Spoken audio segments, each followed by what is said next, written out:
안녕하세요. 사연을 부탁해입니다. 오늘의 사연을 소개하겠습니다. 어느 날 저녁 식사를 마치고 시동생이 시어머님에게 물었답니다. 엄마, 차 한 잔 드실래요? 제가 생강차 타드릴게요. 내가 할 테니까 넌 그냥 앉아있어. 아니에요. 저도 그 정도는 할 줄 알아요. 평소와는 다르게 시동생이 생강차를 준비해서 거실로 나왔다는데요. 시누이가 신기한 듯 물었답니다. 오빠가 생강차를 다 타주고 웬일이야? 그냥 엄마한테 할 말이 좀 있어서. 그 말에 시어머님과 시누이가 긴장한 채 시동생을 빤히 바라봤다는데요. 생강차를 한 모금 마시던 시동생이 입을 열었다네요. 엄마, 드릴 말씀이 있는데요. 무슨 말을 하려고 그렇게 뜸을 들이고 있어? 엄마 숨 넘어가기 전에 얼른 말해봐. 사실은 지금 만나는 사람이 있어요. 만나는 사람이 있다니? 그럼 여자친구가 생겼다는 거야? 네, 여자친구가 생겼어요. 혹여나 시동생에게 무슨 일이 생겼을까 걱정하고 있던 찰나에 시동생이 여자친구 이야기를 꺼내자 시어머님이 반기듯 물었답니다. 잘 됐네. 만난 지 얼마나 됐는데 어떤 아이야? 만난 지는 1년이 조금 넘었고 착하고 성실한 사람이에요. 만난 지 1년이 넘었는데 이제서야 말을 한단 말이야. 아무리 말수가 적어도 그렇지 너도 참 대단하다. 시어머님이 감탄한 채 시동생을 바라봤다는데요. 시동생이 머뭇거리다 어렵게 말을 이어갔다네요. 사실은 여자친구가 전문대 유아교육과를 졸업하고 지금은 어린이집 선생님으로 일하고 있어요. 근데 왜 그렇게 눈치를 보는 거야? 그게 민영이가 전문대를 나왔다 보니 혹시나 엄마가 마음에 안 들어 하실까봐 걱정이 돼서요. 내가 왜 마음에 안 들어 해? 시어머님이 이해할 수 없다는 듯 시동생을 바라봤다는데요. 눈치를 보며 시동생이 말을 이어갔다네요. 엄마가 우리 삼남매 모두 좋은 대학 보냈잖아요. 그러다 보니 엄마가 마음에 안 들어 하실 거란 생각이 들었어요. 거기다 형수님도 학벌이 좋아서 더 눈치가 보였어요. 나랑 같이 살 사람도 아니고 너랑 같이 살 사람인데 그게 무슨 상관이라고 그래. 네 형수처럼 속 깊은 사람이라면 난 아무것도 바랄 게 없어. 그게 민영이가 형수님처럼 속이 깊지는 않을 거예요. 근데 엄청 밝다 보니 집 분위기는 많이 달라질 거예요. 성격이 그렇게 밝아? 네, 그래서 마음에 들었는걸요? 네가 좋다고 하면 엄마는 무조건 좋으니까 신경 쓰지 마. 진짜요? 다행이다. 다행일 것도 많다. 설마 그것 때문에 엄마한테 말도 안 했던 거야?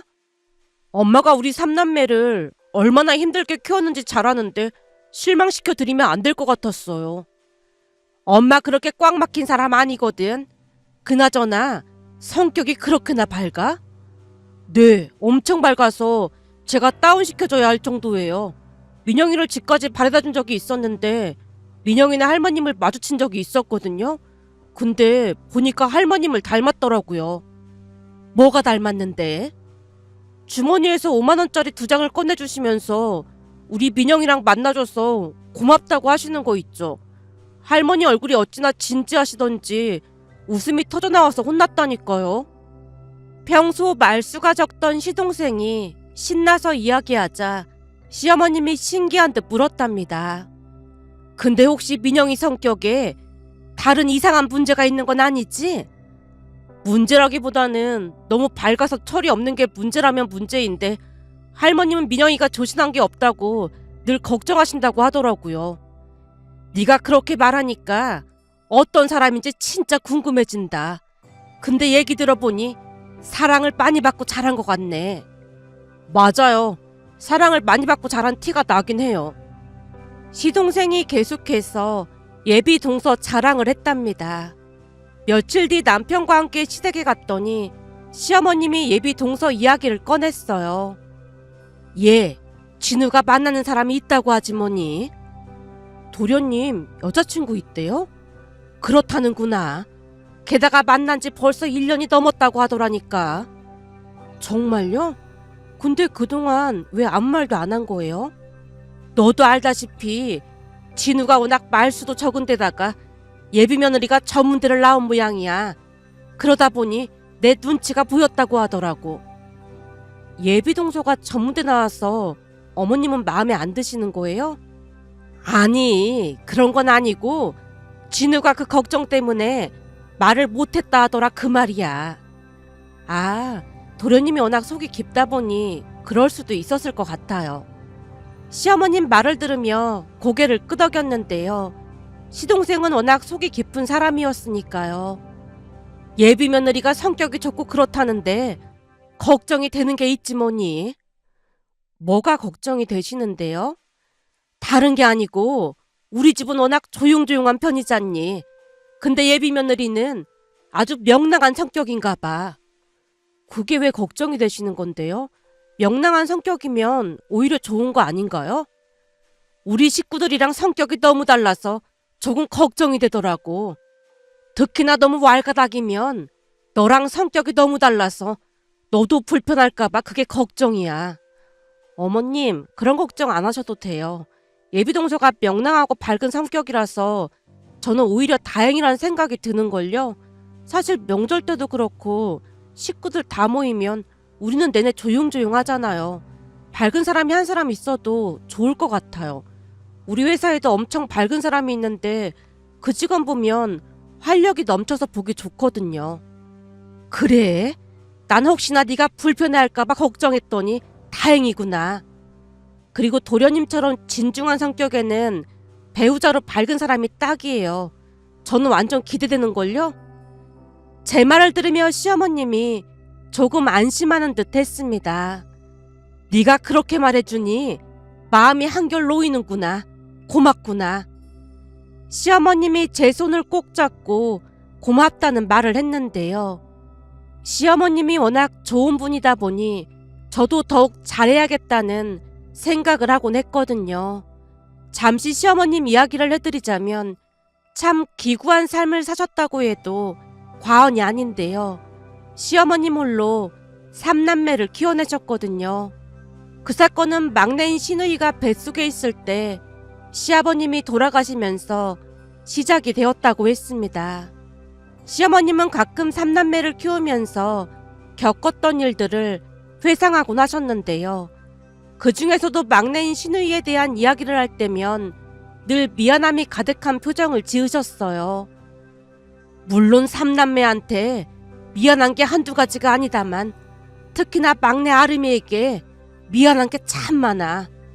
첫째랑 둘째는 그래도 내가 어느 정도 챙겨줄 수 있었지만 막내가 뱃속에 있을 때 남편이 세상을 떠났으니 나도 사는 게 아니었거든.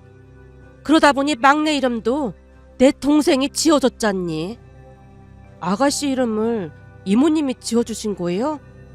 아름이가 태어나고 나서도 내가 제정신이 아니었거든. 근데 출생신고는 해야 하니까 동생이 부랴부랴 지은 거야.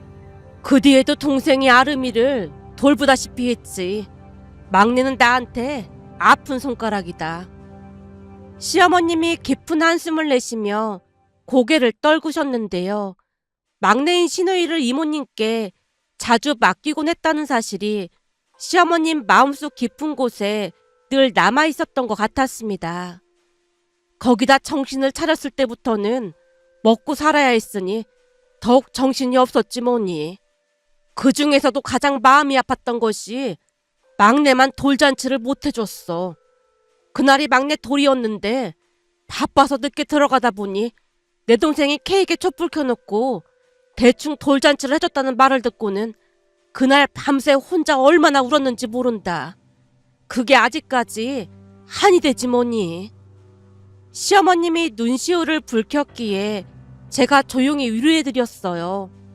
어머님, 그때는 어쩔 수 없었던 거잖아요. 그래도 어머님 덕분에 3남매가 이렇게 잘 컸으니 대단하신 거예요.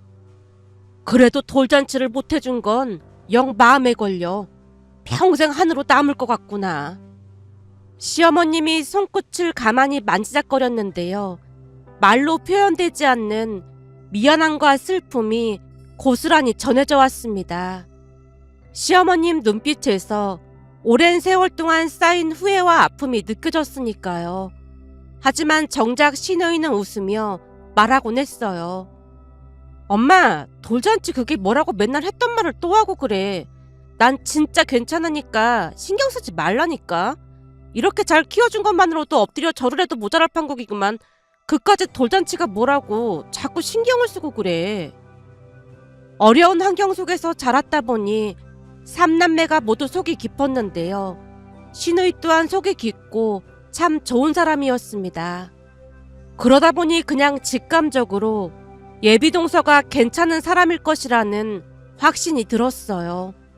그렇게 며칠 뒤 드디어 예비동서가 시댁에 인사를 왔는데요. 워낙 명랑하고 성격이 좋다는 소리를 많이 들었다 보니 가족 모두 기대 가득한 표정으로 예비동서를 맞이했습니다. 문을 열고 들어온 예비동서는 첫 인상부터 활기차고 에너지가 넘쳐 보였어요. 안녕하세요. 처음 뵙겠습니다. 밝게 인사하며 집 안으로 들어오는데 그 환한 미소에 집안 분위기가 금세 화사해졌습니다. 예비동서는 서먹서먹이라는 단어와는 전혀 어울리지 않는 사람이었고 긴장한 기색 없이 대화를 이끌어갔어요. 그날 예비동서는 자연스럽게 다양한 이야기를 풀어내며 웃음 가득한 시간을 만들어 주었습니다. 대화를 이어가던 중 예비동서가 한 에피소드를 떠올리며 말문을 열었어요. 우리 할머니랑 함께 살고 있는데 할머니가 엄청 재미있으세요. 요즘은 불편하다고 다들 따로 산다고 하던데 화목한 가정이네. 할머니랑 외할머니랑 절친 사이세요. 두 분이 친구 사이시라고? 네, 그냥 친구가 아니라 절친이세요. 오래전부터 잘 알고 지내셨다고 하더라고요. 그러다 보니 할머니도 엄마를 딸로 생각하시고 엄마도 할머니를 친엄마처럼 생각하세요. 두 분이 자주 다투시기도 하는데 엄마랑 딸 같은 사이다 보니까 한두 시간 지나면 풀려있고 그래요. 들어보니 그게 절대 쉬운 일이 아니라고 하던데 그런 고부관계가 존재하긴 하는구나. 다들 신기하다고 하는데 두 분은 정작 별 생각이 없으신 것 같더라고요. 어머님이 말씀하시니까 문득 생각난 게 있는데요. 예전에 재미있으라고 자주 하던 질문 중에 그런 질문이 있잖아요. 만약에 물에 빠지면 누구 먼저 구할 거야? 라는 질문이요. 그렇지. 그런 얘기 농담 삼아 많이 하곤 했지. 시어머님이 궁금한 듯 예비동서를 빤히 바라보자 예비동서가 놀라운 말을 꺼냈습니다. 근데 그 일이 우리 집안에 진짜로 일어났거든요. 설마 그럼 진짜로 누가 물에 빠졌던 거니? 네, 가족끼리 계곡으로 놀러 갔다가 할머니랑 엄마가 물에 빠졌거든요. 근데 할아버지는 잠깐 자리를 비운 상태였고 수영을 아빠밖에 못하니까 다들 발을 동동 구르고 있었어요. 세상에나, 이를 어쩐다니. 할머니랑 엄마가 막 허우적거리고 있었는데 그 와중에 떠나려 가시던 할머니가 바위를 잡더니 아빠한테 뭐라고 소리쳤는지 아세요? 뭐라고 했는데? 야 이놈아, 뭐마령 강아지처럼 그러고 있지 말고 후딱 네 마누라부터 구해야 할 거 아니야. 어찌나 큰 소리를 치시던지 결국 아빠가 엄마를 먼저 구했고 그리고 나서 바로 할머니를 모시고 나왔어요. 그 와중에 그러기가 쉽지 않았을 텐데 대단하시네. 우리 할머니 성격이 원래 그러세요. 그날 엄마는 물을 너무 많이 마셔서 고생을 했고 할머니는 바위를 어찌나 세게 잡고 계셨던지 양손이 새파랗게 멍이 들어서 병원 치료를 받아야 했지만 다행히 두 분 다 크게 다친 곳은 없었어요. 근데 그날 이후 할머니는 죽음 앞에서 며느리를 구한 자랑스러운 시어머니로 집안의 영웅이 됐어요. 평소에도 엄마랑 사이가 좋긴 했지만 그날 이후 엄마가 더욱 할머니를 챙기고 있고요. 그러다 보니 고부 사이라고 하기보다는 그냥 모녀 사이라고 하는 게 맞을 것 같아요. 두 분이 워낙 사이가 좋다 보니 집안에 늘 웃음이 끊이질 않았고요.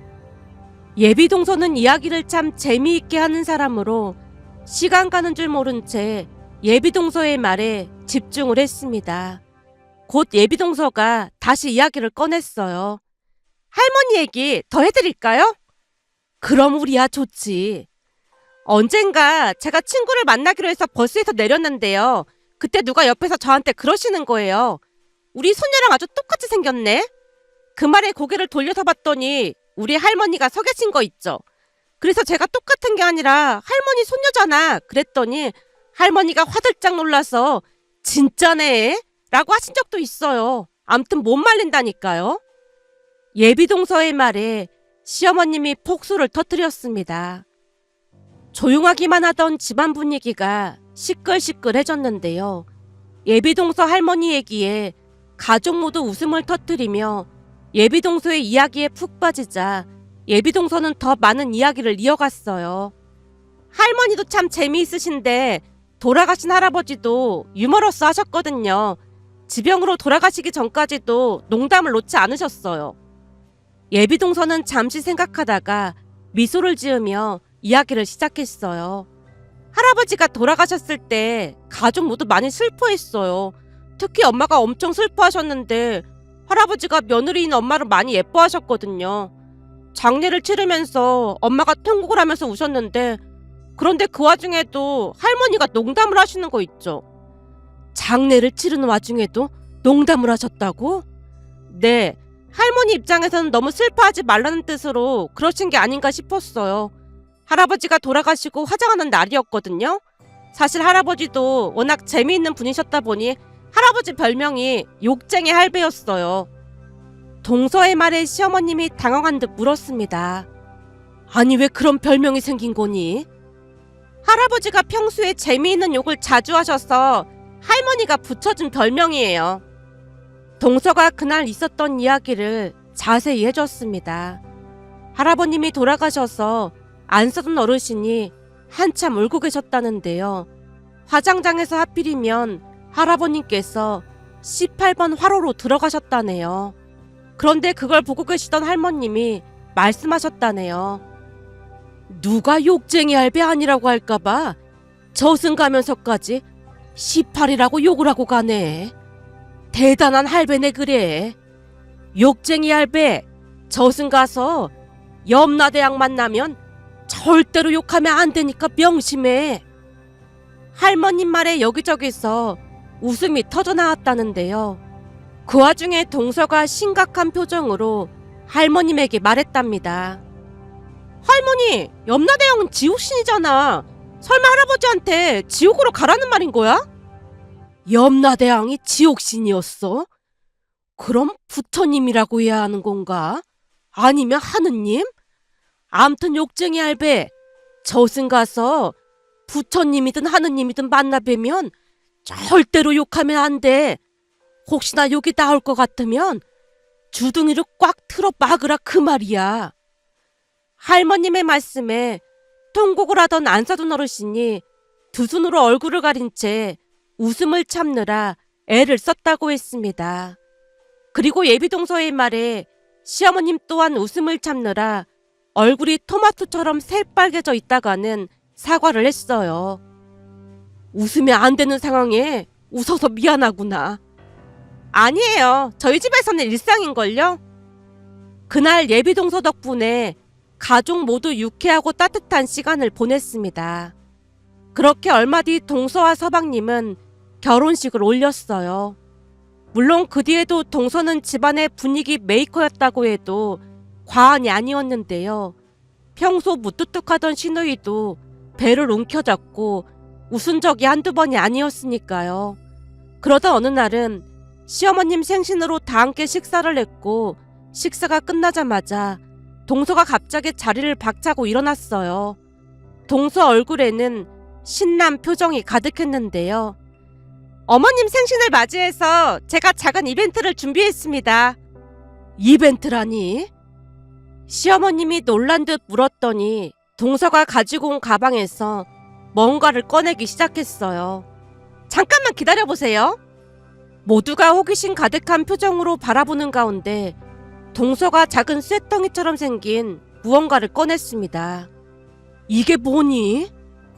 시어머님이 묻자 동서가 자신만만한 미소를 지으며 대답했어요. 자, 구경들 하시라. 이게 바로 그 유명한 뻥튀기 기계입니다. 동서의 장난스러운 말투에 모두들 웃음을 터뜨렸는데요. 이게 진짜 뻥튀기 기계라고? 그러면서 미니 뻥튀기 기계를 설치하기 시작했습니다. 동서가 활짝 웃으며 기계에 쌀을 넣기 시작했고 곧 거치대에 뻥튀기 기계를 올리고 램프에 불을 붙이며 동서가 천천히 돌리다가 점점 빠르게 돌리기 시작했는데요. 우리는 신기하게 그 광경을 지켜봤습니다. 자, 돌아간다, 돌아간다. 신나게 돌려, 돌려. 가족 모두 동서의 움직임을 눈을 반짝이며 바라봤어요. 기계에서 나오는 소리와 함께 금방이라도 뻥하고 소리가 날 것 같은 긴장감이 감돌았다고 해야 할까요?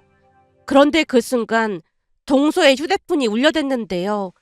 뻥튀기에 정신이 팔려있던 동서는 전혀 신경 쓰지 않았고 이번에는 서방님 휴대폰이 울리기 시작했어요. 발신자를 확인하더니 서방님이 곧장 전화를 받다가 동서를 향해 말했어요. 자기야, 할머님이 자기 바꾸래. 동서는 여전히 뻥튀기 기계에 집중하며 대충 대답했어요.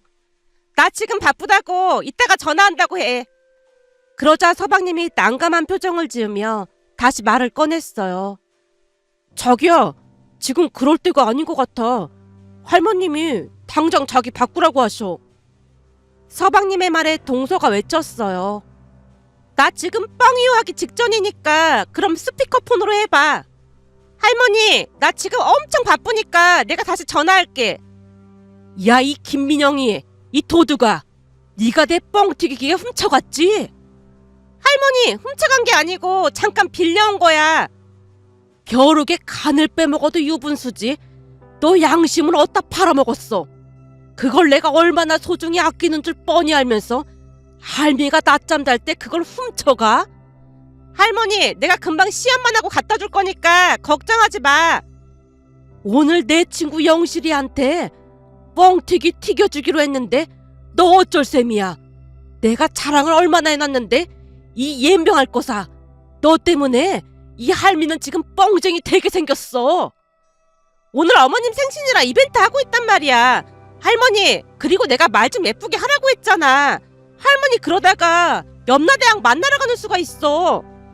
이게 근데 할미한테 악담을 하고 있어. 너 당장 그 뻥튀기 기계 가지고 와. 할머니, 혹시나 해서 말해주는 건데 지금 할머니 목소리 스피커로 나오고 있어. 너 지금 어딘데? 어머님 생신이라 이벤트 해드리고 있다고 했잖아. 할머니가 연병이라고 한 거 우리 어머님이 다 들었어. 동서의 말이 끝나자마자 할머님이 목소리 톤을 바꿔서 인사를 했어요. 아이고 사돈, 잘 지내셨지요? 아, 예, 사돈 어르신, 인사가 늦어서 죄송합니다. 아닙니다. 민영이 꼴통이랑 살다 보면 그러고도 남을 겁니다. 사돈, 오늘 생신 축하드립니다. 그리고 민영이 꼴통한테 염라대왕 보러 갈 준비하라고 꼭 좀 전해주세요. 그럼 저는 이만 전화 끊겠습니다. 예, 사돈 어르신 감사합니다. 그리고 건강하세요. 전화를 끊자마자 시어머님이 웃음을 터뜨렸는데요.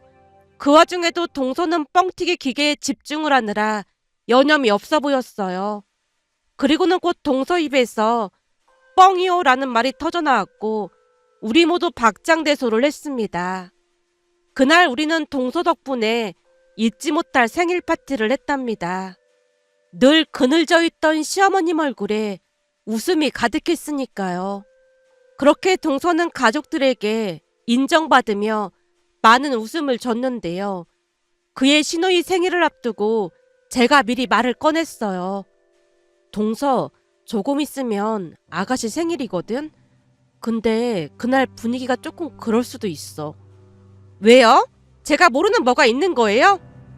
동서의 말에 시누이 사연에 대해 자세히 말해줬더니 동서가 고개를 끄덕이며 크게 공감하는 듯해 보였습니다. 시간이 지나 시누이 생일 전날 동서 집에서 특별히 생일 파티를 하자고 했고 다음날 아침 일찍 동서네 집으로 갔는데요. 동서가 열심히 풍선을 불고 있는 게 아니겠어요. 집안을 둘러보다 제가 놀란 채 외쳤습니다. 동서, 이게 다 뭐야?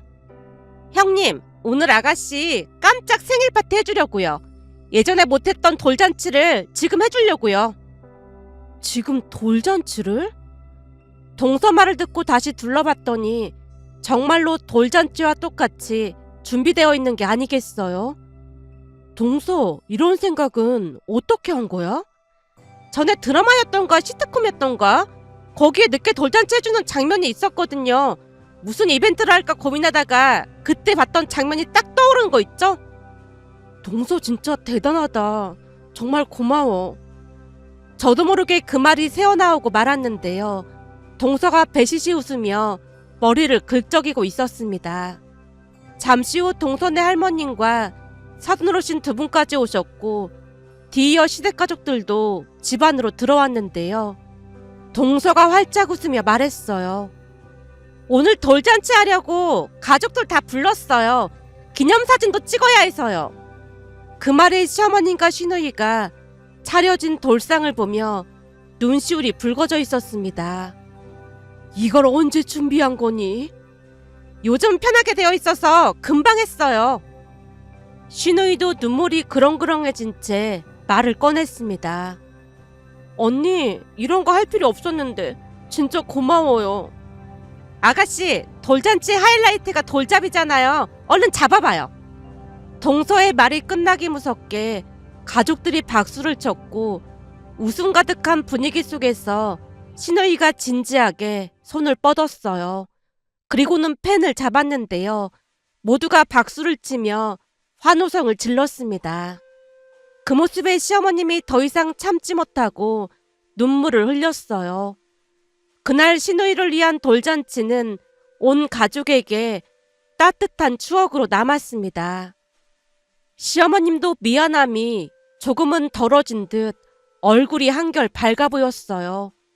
그날 우리 모두 입이 닳도록 동서 칭찬을 했는데요. 동서는 그저 가족을 위해 자신이 할 수 있는 일을 했을 뿐이라며 겸손하게 말했습니다. 하지만 그 마음 덕분에 우리는 더욱 단단한 가족이 될 수 있었고, 가족은 이렇듯 서로의 부족함을 채워주며 함께 살아가는 존재라는 것을 다시금 깨닫게 해준 소중한 시간이었습니다. 동서의 따뜻한 배려 덕분에 시어머님의 아픔을 치유하고 모두가 하나로 이어지는 사랑의 시간을 가질 수 있었으니까요. 이 자리를 빌려 마음 따뜻한 동서에게 감사한 마음을 전하고 싶어 이렇게 글 보내봅니다. 오늘의 사연은 여기까지였습니다. 즐겁게 보셨다면 구독, 좋아요 부탁드립니다. 고맙습니다.